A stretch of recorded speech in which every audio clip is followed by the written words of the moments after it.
Selamat pagi Bapak Ibu Saudara yang dicintai Tuhan Yesus Kristus. Kita bersyukur hari ini kita kembali boleh mendengarkan apa yang menjadi suara hati Tuhan. Kita kembali bertemu dalam program Hikmat Pagi. Kiranya Bapak Ibu Saudara senantiasa sehat, penuh dengan syukur, penuh dengan sukacita. Mari Bapak Ibu Saudara, kita siapkan hati kita datang di hadapan Tuhan di dalam doa. Mari kita berdoa. Bapa yang baik, kami datang di hadapan-Mu dengan penuh syukur dan sukacita. Hari ini kembali kami diberi kesempatan kehidupan oleh Tuhan. Bahkan memulai hari kami boleh mendengar suara-Mu. Oleh karena itu bicaralah kepada kami, berikan kami pengertian, berikan kami hikmat, dan mampukan kami dengan kuasa Roh Kudus untuk melakukan segala ketetapan Tuhan di hari ini. Kami bersyukur di dalam nama Yesus Tuhan dan Juru Selamat kehidupan. Amin. Bapak Ibu Saudara yang dicintai Tuhan, tema kita adalah sudah ditebus. Kita membaca dari surat Efesus pasal 1 ayat 3 sampai 14. Namun kita akan membaca ayat 7 saja. Surat Efesus pasal 1 ayat 7 demikian. Sebab di dalam Dia dan oleh darahnya kita beroleh penebusan, yaitu pengampunan dosa menurut kekayaan kasih karunia-Nya. Berbahagialah setiap kita yang membaca, merenungkan, dan melakukan firman-Nya. Haleluya. Bapak Ibu Saudara yang dicintai Tuhan, tema kita sudah ditebus merupakan bagian dari tema kebaktian minggu Aku Milik Yesus.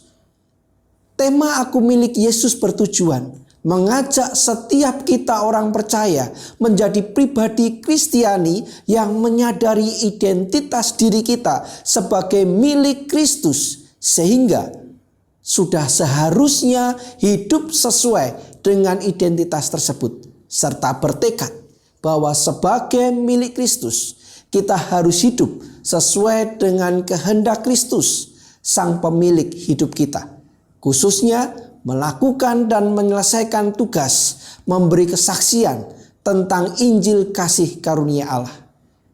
Dahulu kala ada seorang kepala suku Afrika yang menyerang sebuah desa.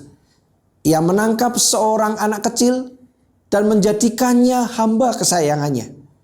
Bertahun-tahun kemudian, orang tua anak tersebut yang telah sekian lama mengumpulkan uang, mempertaruhkan nyawanya untuk menempuh perjalanan jauh dan memberikan uang tebusan bagi putra yang sangat dikasihi itu. Walaupun bebas, anak tersebut ternyata tidak mau pergi dan malah memilih untuk tetap tinggal bersama tuannya. Maka orang tuanya yang sangat berduka kembali ke desa, lalu mati di dalam usia tuanya. Bapak Ibu Saudara yang dikasihi Tuhan, beberapa tahun kemudian sang kepala suku meninggal, dan sesuai adat istiadat, hamba kesayangannya pun dikuburkan hidup-hidup bersama dengan sang tuan untuk menemani di dalam kehidupan setelah kematian.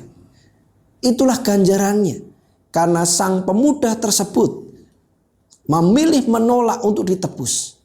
Bapak Ibu Saudara yang dikasihi Tuhan, surat Efesus pasal 1 ayat 7 ini mencatat salah satu berkat yang dianugerahkan Tuhan bagi kehidupan umat manusia yang telah jatuh dalam dosa, yaitu dilunasinya kebebasan kita dengan pengampunan dosa dan penebusan melalui darah Yesus. Kematiannya di kayu salib merupakan harga tertinggi yang bisa dibayarkan untuk menyelamatkan kita dari dosa. Dan hanya Yesus Kristuslah yang dapat membayar harga tersebut, karena Dia adalah anak Allah yang sempurna. Allah dipuaskan olehnya sebagai pengganti dan penjamin kita terhadap anugerah mahal yang diberikan secara cuma-cuma itu. Patutlah kita menanggapinya dengan memberikan puji-pujian yang meluap spontan dari hati kita dan tekad untuk mengikut Allah yang sudah menebus kita melalui Tuhan Yesus Kristus. Lihat ayat 13 dan 14. Selain itu, kita juga harus menjauhkan diri dari tuan kita yang lama dan melayani Tuhan yang telah menebus kita dengan harga yang sangat mahal. Hanya kematian Yesus yang dapat membeli kemerdekaan kita dari perbudakan dosa. Amin. Mari kita berdoa. Bapa yang baik, terima kasih. Engkau Tuhan yang besar. Engkau Tuhan yang hebat. Engkau Tuhan yang patut untuk kami tinggikan. Terima kasih untuk kasih setiamu. Terima kasih untuk pengampunanmu. Terima kasih ketika Engkau selamatkan kami. Biarlah kami hidup dalam kebenaran, kami hidup dalam kekudusan, dan kami hidup menghargai keselamatan yang Tuhan sudah anugerahkan. Berkati kami hari ini, di tengah tantangan zaman ini, di tengah kesulitan dan penderitaan yang kami alami. Biarlah kami hidup dalam ketetapan dan kehendak Tuhan. Di dalam nama Yesus kami berdoa. Amin. Bapak Ibu Saudara yang dicintai Tuhan, kita adalah orang-orang yang beruntung. Pribadi-pribadi yang sudah ditebus dan diselamatkan oleh Kristus. Meskipun tantangan zaman ini menekan kita, penderitaan kesulitan datang mendera kita. Namun marilah kita tetap hidup dalam ketetapan. Kita hidup dalam perintah Tuhan. Dan kita hidup memuliakan Tuhan. Ravi Zacharias, seorang apologis Kristen, pernah mengatakan, hanya melalui pertobatan dan iman di dalam Kristus, seseorang bisa diselamatkan. Tidak ada aktivitas keagamaan yang cukup. Hanya iman yang benar kepada Yesus Kristus saja. Marilah kita jalani kehidupan baru yang Tuhan sudah anugerahkan. Kita hidup dalam ketetapan Tuhan, hidup dalam anugerah keselamatan.